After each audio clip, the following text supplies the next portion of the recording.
Bonjour tout le monde. Aujourd'hui, nous regardons le chapitre 26 de Proverbes. Nous avons déjà vu ça au mois de février. Nous recommençons. Il n'y a pas de coïncidence pour dire que nous avons besoin de lire ce chapitre, lire et relire. Et demandons au Seigneur de nous aider.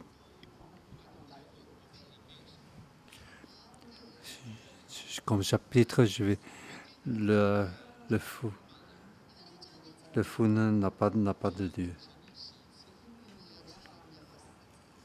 Je parle 11 fois. 11 fois à propos de l'homme fait, de l'homme stupide. L'homme stupide n'a pas de Dieu. Parce que dans ces parties, chapitre 26, verset 1 à 12, il parle de l'homme stupide. Il est vraiment... Il parle comment l'homme stupide est vraiment mauvais. Il n'a pas de Dieu. Parce que dans ces 11 versets, il n'y a pas mentionné une seule fois de Dieu.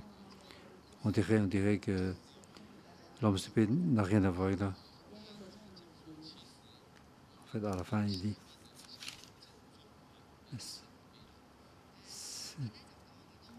si nous avons donc quelque chose semblable à ces versets, nous sommes aussi alors comme un homme stupide. La gloire ne convient pas plus à un homme stupide que la neige en été ou la pluie pendant la moisson. Si la neige arrive pendant l'été, alors toute la moisson se sera détruite. Et la pluie pendant la moisson, c'est très très difficile pour les cultivateurs. Donc, pour un homme stupide qui est élevé, c'est la même chose. Tout ce qui est sous son autorité va être réduit. Alors l'homme stupide va rendre les gens très, très empressés pour résoudre le problème. De même que l'oiseau s'échappe, que l'hirondelle s'envole, de même maudire sans raison n'a pas d'effet. En fait, toute malédiction a une raison. C'est une position étrange pour... Si on regarde verset 1, c'est que s'il faut maudire, c'est que l'homme stupide a été élevé. Si on regarde verset 3, le fouet est pour le cheval, le mort pour l'âne, et le bâton pour le dos des hommes stupides. Pourquoi l'homme stupide était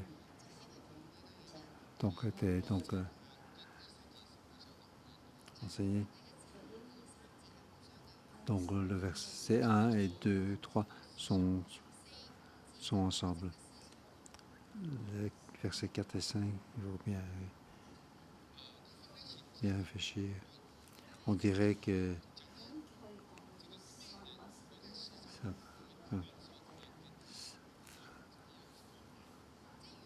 qu'on peut difficilement comprendre comment l'homme stupide et comment faire une relation avec lui.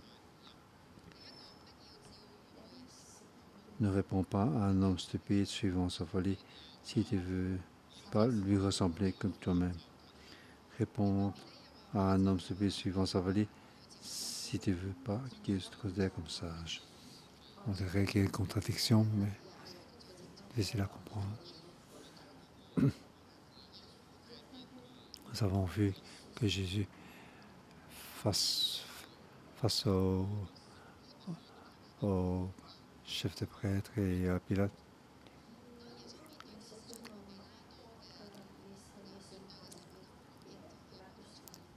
la réaction de Jésus, on peut voir comment il répond, comment Jésus la plupart du temps, Jésus n'a pas répondu parce que toute sa question n'a pas de sens. C'est pour ça qu'il n'a même pas répondu. Mais parfois, il a répondu. Pour le point crucial, il a répondu. Par exemple, lorsque le chef des prêtres lui a demandé « Es-tu le Fils de Dieu ?» Alors, il répond « Tu le dis. » Donc, parfois, Jésus n'a pas répondu et parfois il a répondu. Même chose, parce que Pilate l'a demandé. Il n'a pas répondu. Pilate a dit, j'ai le droit de condamner ou de relâcher.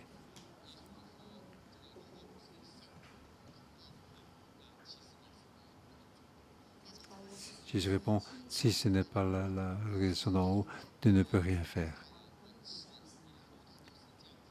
Donc Jésus, face aux scribes pharisiens et Pilate, c'est cette manière dont il réagit.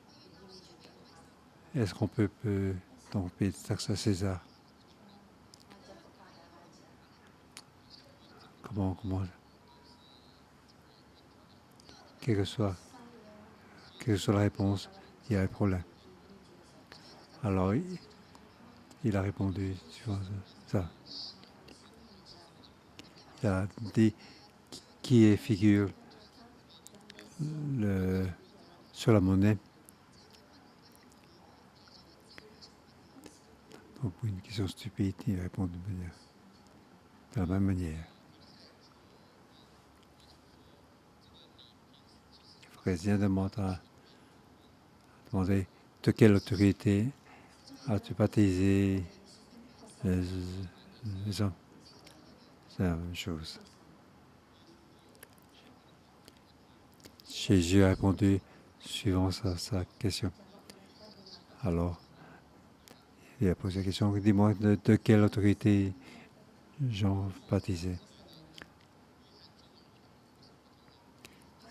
Si ça vient de Dieu, Jean le Baptiste l'honneur. Alors, il n'ose pas non plus dire que ça ne vient pas de Dieu. Alors Jésus répond, je ne vais pas vous dire d'où vient mon autorité.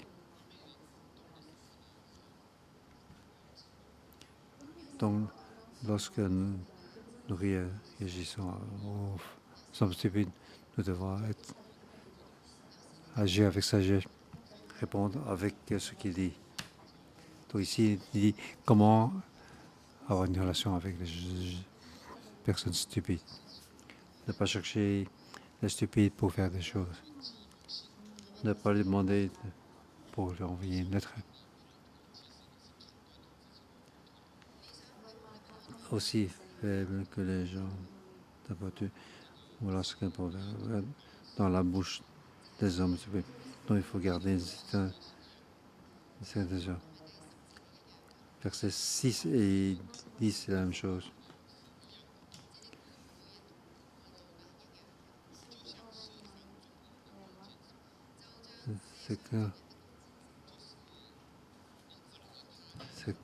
Donc c'est comme le premier venu ressemble à un archer qui blesse tout le monde. Il ne faut pas croire quand il y a beaucoup de monde que c'est plus facile pour travailler. En fait, il suffit d'une ou deux personnes avec l'obéissance. C'est suffisant. Au plus tu cherches des gens, au plus il y a des problèmes. Nous devons garder une certaine distance avec les hommes stupides. Parce que, au verset 7, aussi faible que les gens t'apprennent, voilà ce que dans la bouche des stupides, ça ne sert à rien.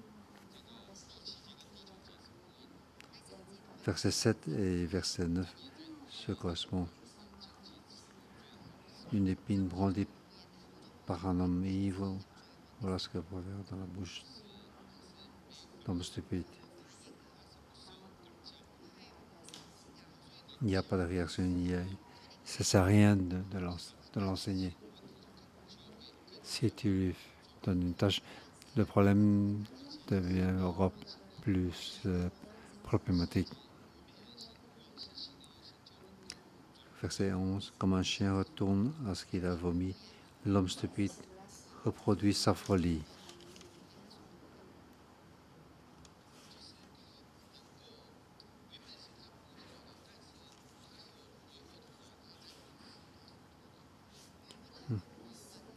En fait, il n'en veut pas, mais il retourne pour manger ce qu'il a vomi. Donc, il est en contradiction de ce qui est fait. Il ne peut pas apprendre des expériences. Donc, verset 1, verset 11. Nous devons donc nous éloigner des hommes stupides.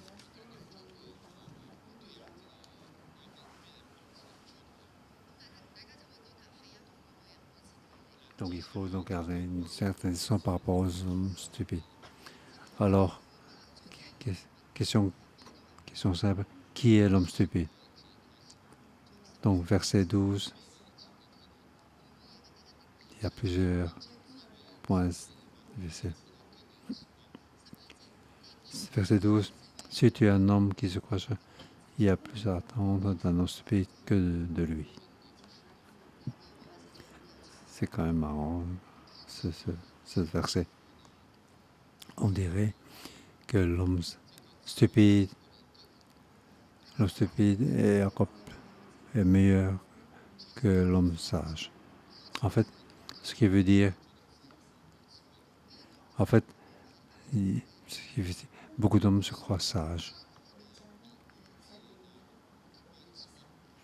Alors la plupart de ces hommes n'ont pas d'expérience par rapport à un homme stupide.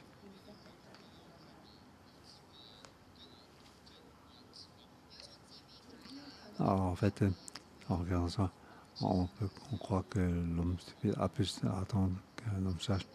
En fait, ce qui veut dire, est-ce que tu es sage? Si tu te crois sage ou intelligent, alors c'est pire qu'un homme stupide.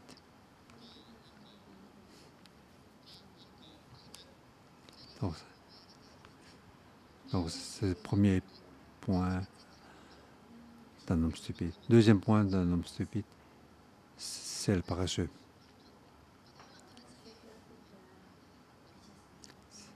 En fait, on croit que ce qu'on dit a beaucoup de raisons. Pourquoi on n'est pas dans la rue? Pareil, c'est dangereux parce qu'il y a des lions.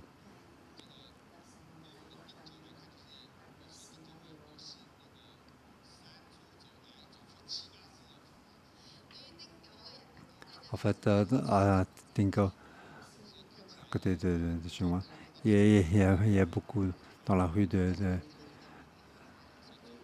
sangliers.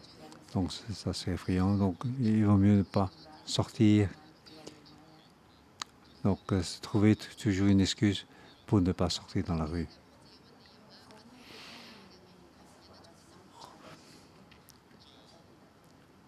Que le temps est mauvais comme raison pour ne pas sortir dans la rue. Verset 16. Le paresseux se croit plus sage que cet homme qui répond avec discernement.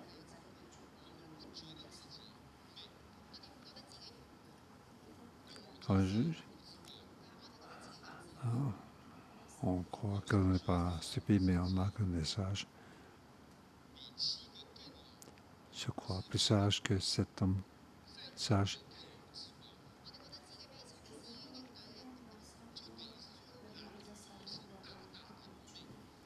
En fait, le paresseux est un grand homme stupide.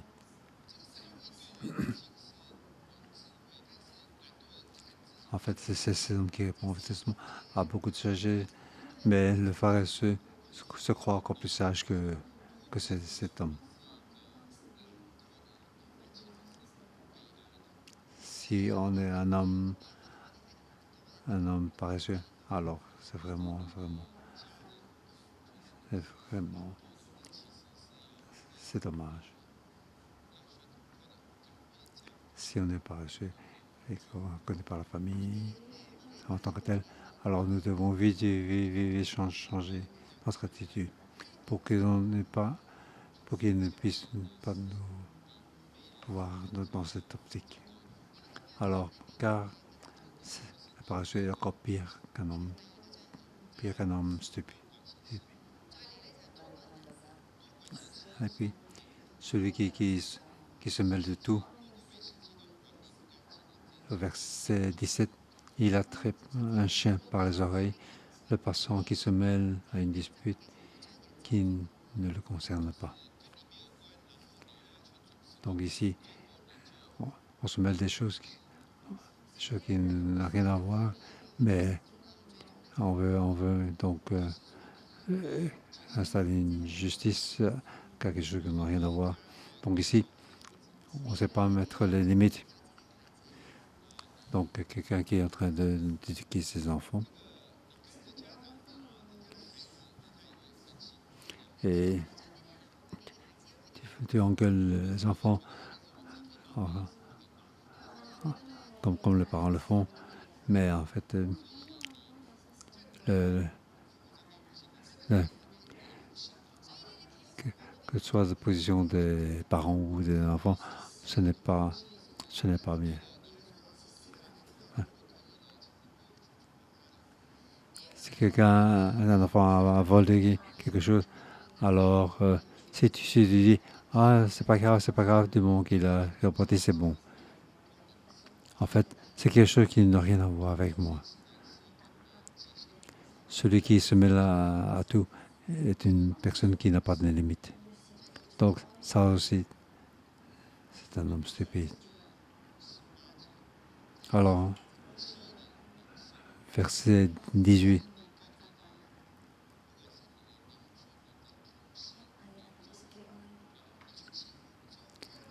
Pareil à un fou qui lance projectile et flèche, c'est la mort.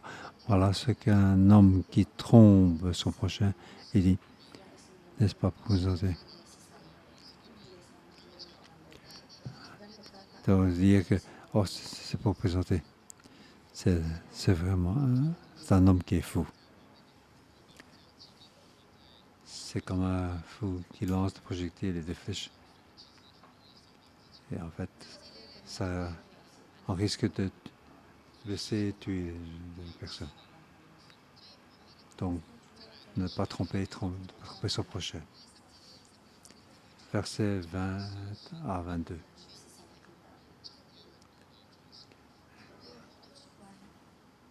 La personne pour critiquer mais il y a beaucoup de gens qui sont sauvés dans l'église, mais le fait de critiquer, c'est pas bon non plus. C'est comme dans nos CV. Pourquoi critiquer? Peut-être que quelqu'un a fait quelque chose qui n'est pas bien et qu'il ne devrait pas faire. Alors que tu trouves que c'est pas bien, partout, tu vas dire partout pour le critiquer, pour le voir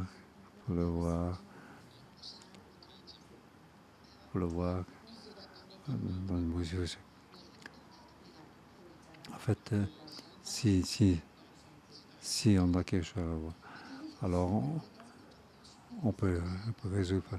Mais si quelqu'un qui n'a rien à voir avec moi, alors le critiquer, le transmettre, alors le problème devient plus en plus grave. Quand il y a plus de bois, le feu s'éteint. Quand il y a personne pour critiquer, le conflit s'apaise. Celui qui critique et transmet, en fait, on blesse son voisin. En fait, on attise une dispute. C'est pas que la volonté du Seigneur. Le le problème devient plus important. Lorsqu'on c'est comme on met plus de bois dans le feu.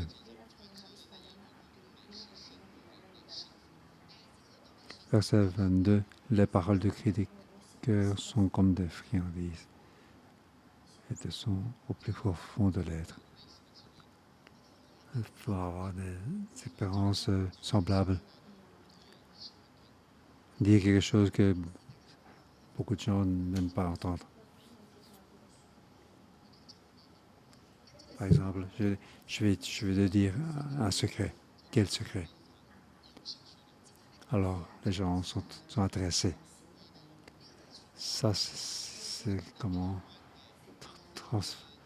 transmettre quelque chose avec puissance. Dire quelque chose qui n'a rien à voir, mais transmettre. Dire avoir entendu quelque chose et le dire à un autre. Ça, c'est transmettre.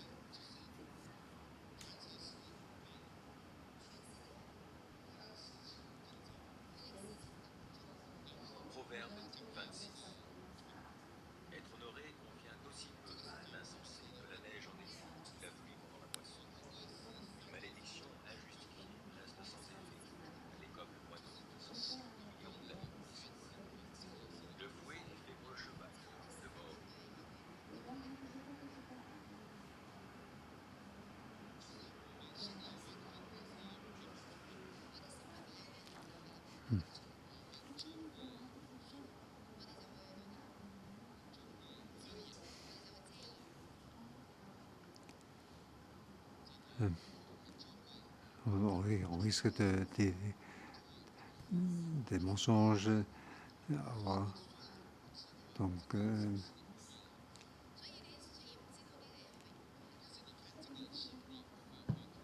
devons savoir pas si c'est un homme stupide. Alors, si dans ses pensées il y a de la haine, alors il est celui qui éprouve de la haine, il se déguise avec ses paroles, il se cache devant lui la tromperie.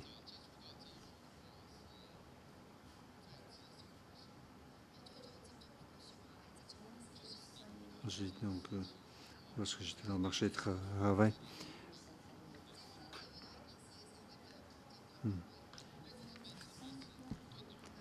il faut éviter donc la médisance.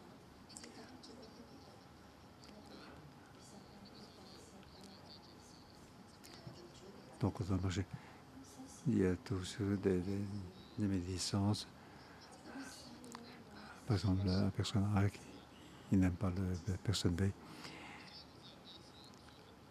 Alors, je sais que la personne A est mangeuse, mais le A est sans vérité par rapport au B. Ne peut pas dire la vérité, alors la personne B sera encore pire dans sa position. Alors, dans son cœur, je vois quelque chose. Après un certain temps, on découvre que la personne a un problème. En fait, le proverbe a beaucoup de sagesse. Nous devons le Seigneur à nous aider. Bien sûr, nous ne devons pas devenir un homme stupide. Ici, ce que je veux dire, nous devons donc faire face aux problèmes dans notre vie. Par exemple, un problème de paresseux, se croire intelligent,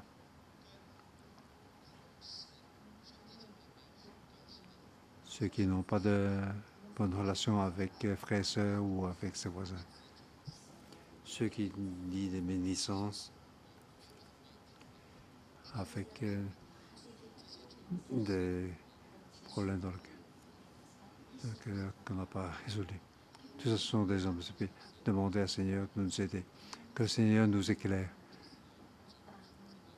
pour sortir de la situation de l'homme stupide. Là où il y a l'homme stupide, il n'y a pas de Dieu. Que le Seigneur nous aide, que nous devenons humbles, que nous ayons des limites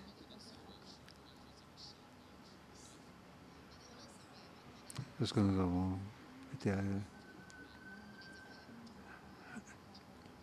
problème. Nous avons cherché Dieu. Glorifions le Seigneur.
Seigneur,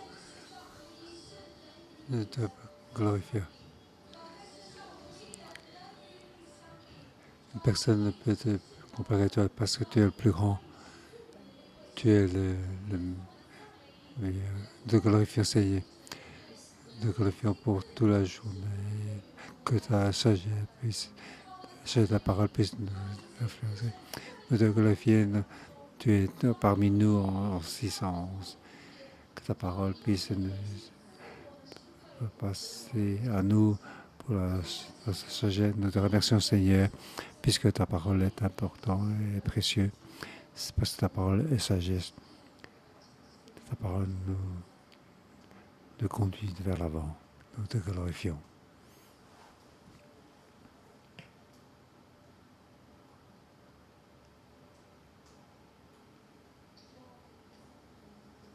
Seigneur, nous te remercions.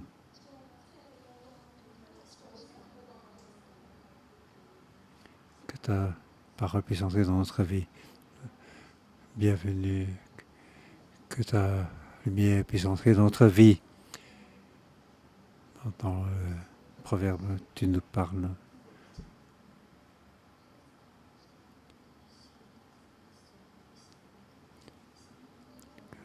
Nous devons que ta lumière puisse nous éclairer dans notre vie.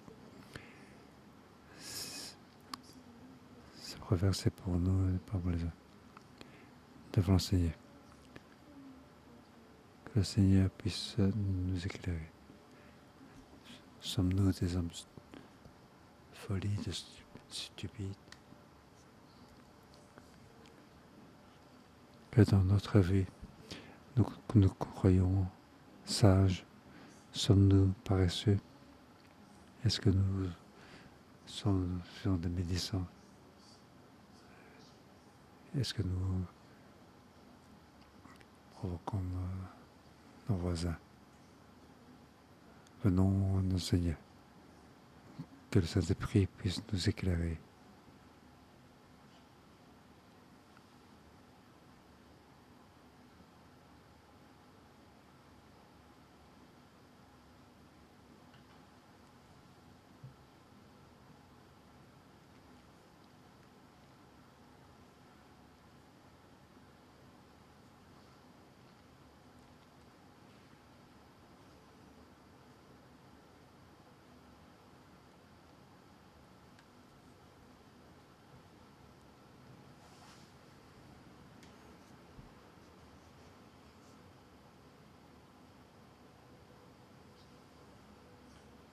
Seigneur, éclaire-nous.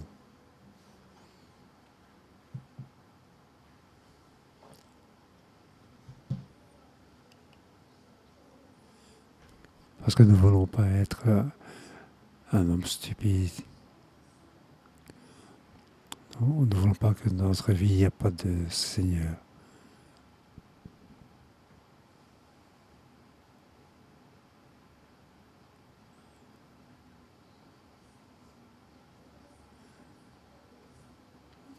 Dans notre vie, nous croyons avoir beaucoup de sagesse. Nous croyons que nous sommes très bien, nous sommes très intelligents. Et nous voyons que les autres font du mal.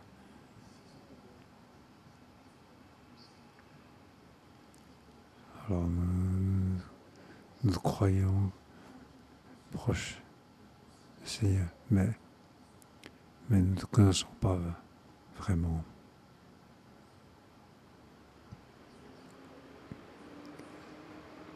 Nous comptons sur notre petite intelligence. Nous pensons que nous pouvons, nous le pouvons. Nous pouvons être paresseux.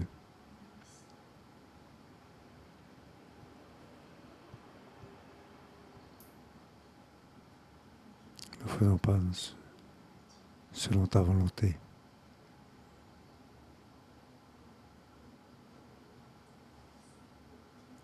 Nous n'avons pas géré convenablement ce que tu nous as donné comme dans notre vie. Nous n'avons pas de limite. Nous faisons de médisance. Nous croyons que nous pouvons régler. Nous avons des choses qui ne regardent pas, mais nous faisons des choses que nous sans demander ce que nous pouvons faire. Nous le faisons, Seigneur, mais nous n'avons pas demandé ta volonté, ton désir.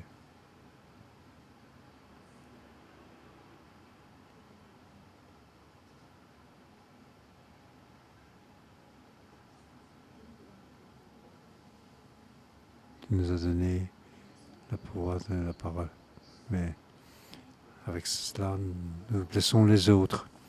Nous faisons des médisances, de critiquer, faire des séparations. Alors le royaume de Dieu subit des dégâts. Seigneur, éclaire-nous.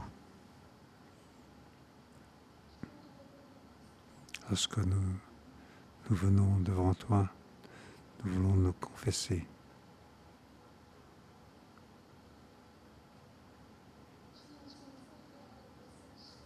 Seigneur, le péché est sur nous. Sans le savoir, nous devenons des hommes stupides de folie. Nous croyons très intelligents. Nous croyons que nous sommes dans la volonté du Seigneur. Mais en fait, nous sommes dans l'erreur. Seigneur, aide-nous, éclaire-nous.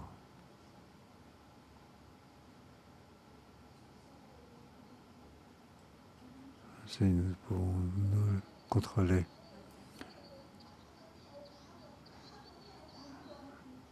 Notre vie, nous bouleversons nos façons, nous ne pas accueillir favorablement ta présence.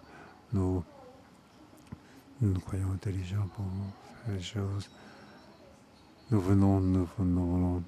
Venez devant toi, nous ne voulons pas se pécher parce que nous sommes des disciplines. Il n'y a pas de Dieu dans notre vie. Seigneur, aide-nous. Frères et sœurs, venons devant le Seigneur. Que le Seigneur puisse nous éclairer. Avec nos péchés, nous prions au Seigneur. On ouvre la bouche pour que nos péchés ne puissent être sur nous. Oui, ouvrons la bouche pour prier pour nos péchés, pour notre vie. Prions le Seigneur.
Seigneur, aide-nous, aide-nous.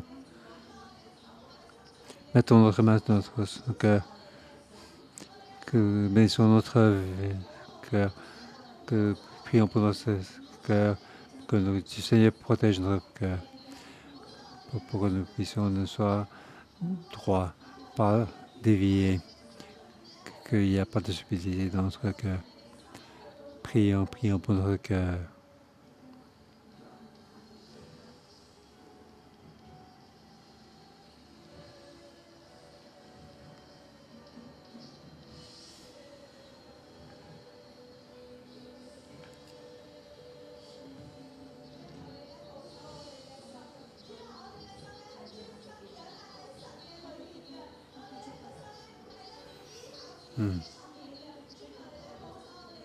Oui, oui, protège notre cœur. Oui, bénis notre bouche pour que mettons nos mains devant notre bouche pour que le Seigneur puisse nous bénir notre bouche, que notre bouche puisse à lèvres soit avec la parole du Seigneur, que puisse parler les paroles du Seigneur, que nos paroles ne puissent pas de méditation pour laisser les autres. Oui, Seigneur, oui, que notre bouche puisse transmettre le royaume de Dieu. Aide-nous, oui, bénir notre oreille. Mettons nos mains sur notre oreille. Oui, Seigneur, moi, notre oreille, pour que nous puissions entendre, entendre ce que tu nous dis. Oui, que nous ne puissions pas marcher que sur nous, que nous puissions entendre ta parole, qu'on puisse entendre pour que nous puissions répondre. Oui, nous voulons te glorifier, Seigneur. Nous voulons ouvrir notre vie. Nous voulons te ressembler, Seigneur. Oui, à ta parole, tu veux que chacun de nous ne soyons pas, nous ne sommes pas être des hommes qui se croient intelligents. Nous ne devons pas être comme des hommes stupides. Nous ne voulons pas comme eux. Aide-nous, nous avons besoin de toi. Nous avons besoin que tu puisses nous aider. Par trois, nous devons prier. Prions entre nous, bénir chacun de nous. Nous disons trois. Premier, prier pour tous les autres groupes. Le deuxième, que nous ayons une humble. Troisième, que le Seigneur ait aidé pour que chacun de nous ait des limites, que ce que nous disons, que le Seigneur nous aide, que nous bénisse chacun de nous. Prions chacun. Commençons à prier.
Seigneur, nous te remercions, nous te glorifions. Nous avons notre main au nom du Seigneur, que nous puissions avoir chacun de nous sur nous, avoir un cœur humblement te suivre, que ce que nous parlons, que ce que nous entendons, ce que nous entendons, mais que chacun puisse te donner notre vie à toi, nous venons devant toi pour te glorifier, Seigneur.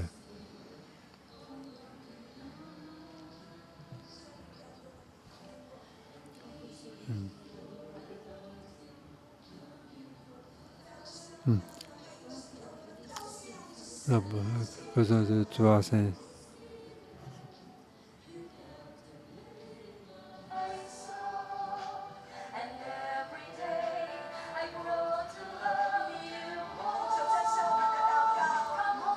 Nous voulons prier pour toi.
Prenons tous ensemble pour recevoir la bénédiction.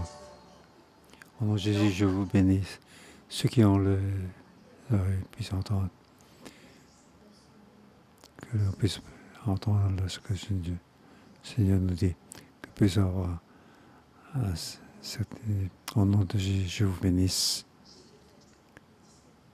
devant le Seigneur pour chercher nous puissions devenir un homme travailleur. Au nom de Jésus, Seigneur, je vous bénisse. Que nous soyons le fruit de l'Esprit dans notre parole. Que nous allons avoir une sagesse dans la langue. Dire ce que Dieu de dire et ne pas dire ce qu'il n'a pas dit de dire. Aide-nous, Seigneur, que nous puissions avoir ta justice et pas ma justice. Celui qui croit juste, il est obéissant. Seigneur, je vous bénis pour tous. Que pour toutes choses, nous puissions attendre, Seigneur, que nous puissions attendre la justice du Seigneur. Au nom de Jésus, je vous bénisse. Dans notre cœur, à tout moment, à tout endroit, devant le derrière ça, que nous puissions, Seigneur, dans notre vie.